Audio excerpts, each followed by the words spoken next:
અંગ દજાડતી ગરમીથી રાજ્યના લોકોને મળશે આંશિક રાહત. તાપમાનમાં 2 ડિગ્રી સુધી ઘટાડો થવાની હવામાન વિભાગની આગાહી. 6 મે સુધી તાપમાન શુષ્ક રહેશે. જગદીશ વિશ્વકર્માએ કોંગ્રેસ પર છોડ્યા શાબ્દિક બાણ. નામ લીધા વગર ગેનીબેન અને જિગ્નેશ મેવાણીને લીધા આડે હાથ. કહ્યું કે કોંગ્રેસના ગઢના કાંકરા ખરવાનું થયું ચાલુ.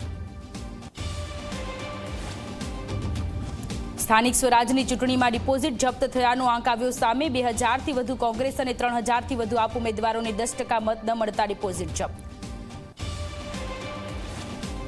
રાજકોટના ગેમ ઝોન આગકાંડ મામલે મહાનગરપાલિકાના ફાયર વિભાગે આપ્યા તપાસના આદેશ. ફોન બ્લાસ્ટ ગેમ ઝોનમાં ફાયર સેફટી એનઓસી અને મોક ડ્રીલ કરવા અપાઈ સૂચના.